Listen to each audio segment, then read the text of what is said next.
We're back. Christopher Hitchens is one of the most brilliant essayists and thinkers of our time. His coming-of-age memoir, Hitch-22, is getting rave reviews, and the book will debut on the New York Times bestseller list next week. Welcome, Christopher. You're the smartest guy I know, as you know. Yeah. And you call yourself Christopher. I call myself Chris, but there's probably more money in Christopher. Why did you choose? It's in the book. Well, I don't like circumcision of names. Though actually I've just noticed I've amputated my surname for the title. Made myself Hitch, which is what some of my friends call me.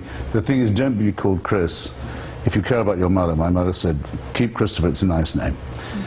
And if you amputate, circumcise it, it'll be Chris Hitchens, and the H will go. The aspirant. The aspirant will go. And, and if you come from a family like mine, which was desperate not to fall back into the lower middle class. So dropping H's everywhere. Stuff like, just like, it'd be like say, toilet for a loo. You mentioned your mom.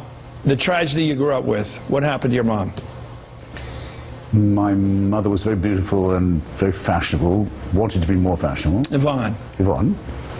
She was much younger than my father, who was a great man, but a rather dry, rather morose one, I could say. He bored her somewhat. When my brother and I had grown up, my mother took up with another guy, who was not so morose, but who was manic-depressive, bipolar. And I read in the papers that he'd killed her, that he'd murdered her and killed himself. But when I went to Athens, which is where it happened, to find out about it during a time of war and crisis, so it took a revolution, it took a long time. I describe all this in the book. I found that actually they'd made a suicide pact. They just thought it wasn't worth going on. Things weren't working. They left a letter. Yes. And how'd that strike you? Well, it was terrible for me because, well, why should I? Why is it terrible for me? It's terrible for my father, for my brother, for all of us. It was terrible because the note was to me. I think that hurt, because I'd have to break it to them that was the case, and because I had to do... She cared most about you. Well, I won't say that. No, I don't think she did at all, but I think she thought I would be the one who would come. My father wouldn't be able to make it. My brother was too young. So it wasn't favoritism. No, she wouldn't have done that. So you were to take care of things. But I had to take care of things. Yeah. So it was a terrible way of becoming a firstborn, in that way, I suppose. You and I had a lot of agreement over the years about issues. People know my politics. They're not too hard to figure out here. They're somewhat in the center, somewhat on the left on some things, a bit to the right on others. But you were for the Iraq War. I was very much against it. Why do you think we disagreed? We both had the same information. Yes. Well, there's a whole chapter in the book which I really wish people would read, because sell it. It hasn't been the left case, if you like to put it like that, for regime change has never been made, to my knowledge, at that length by anyone. I describe who the people were in Washington and elsewhere who thought Saddam Hussein has to go. It's been too long. He should have been taken care of in '92 after Kuwait. Iraq's going to hell very fast. We can't have it imploding. We have to intervene one way or another. I mean, the general case for that, moving Iraq into a post-Saddam Hussein era, helping the Iraqis to recover their country, was a very solid one. And it came from a lot of experience of opposing intervention. I mean, I'd been very opposed to Bush Sr. in the first Kuwait war. I thought that was shady war in many, many ways. So I have a whole chapter about how I changed my mind and why.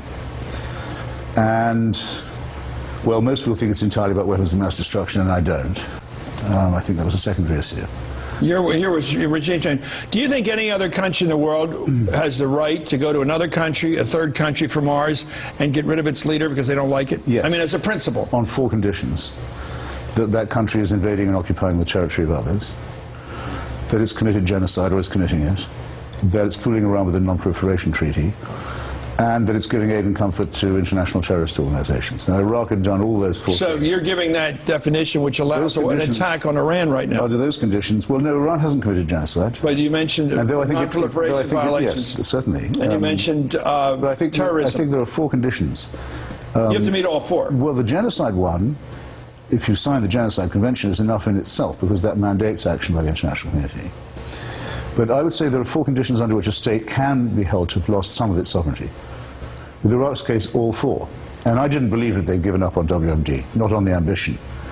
So where are you now? Where are you now? This country was with you, by the way. The great majority of Americans bought the Bush argument, the neocon argument, if you will, that they had weapons. And not only that, it was a necessary step to arrive at some kind of stability in the Middle East. And as long as Saddam was there paying $25,000 reward for terrorism against Israel, there was not going to be any stability in that region. So a lot of people had good reasons. And sheltering where are you now? And sheltering the guy who, and sheltering the man who mixed the explosives for the first attack on the World Trade Center. And where are you now?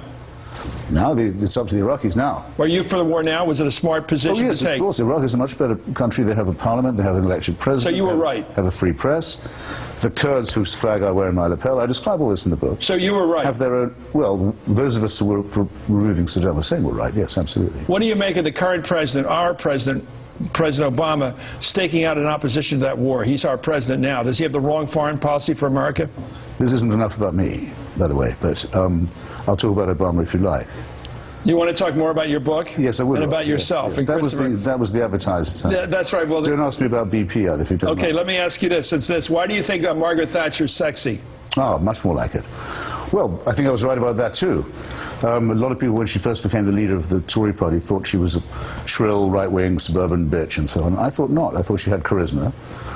I thought some of it was sexual. I thought she had the most wonderful skin and eyes, and I thought that she was going to be the next Prime Minister, and I got laughed at for it, but I think I was correct about that. And I thought some of her power was sexual. She managed to have exert this amazing allure over... Who else would you put in that category of appeal? Female, for example. Female in America. Which American political leader today has that kind of Thatcherite appeal? Not a one. Not a one. Not Absolutely Feinstein? no. No. I don't mean to sound ungallant. Not Nikki Haley, the new leader from South Carolina. No one has that sort of appeal. No. Who do you like in American? Can I depart from your book for 1 second? Who do you like in politics today? I don't think that's terribly interesting.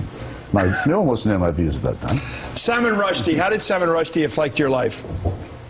Well, by becoming symbolically and practically the great test of free expression in our time. There has to be one in every generation. He was the one for our lot, in my opinion, and against the most strenuous opposition. I mean, you have an Ayatollah, theocratic head of a foreign state, dictator, offering money in his own name to murder, to bribe for murder, a novelist.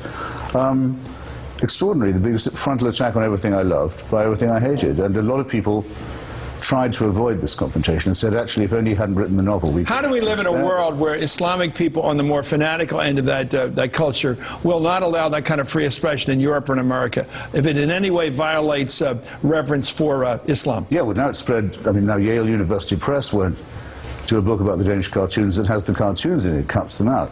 Comedy Central censors itself. I say that Salman Rushdie was the great warning. We should have paid more attention then. Okay. Hell of a book, Hitch-22, New York Times bestseller list. We only talk about it when he's here. Next time he'll talk about other things. Christopher Hitchens, author of Hitch-22, a play on, I think, Catch-22. I'm thinking, but I don't want to change the subject.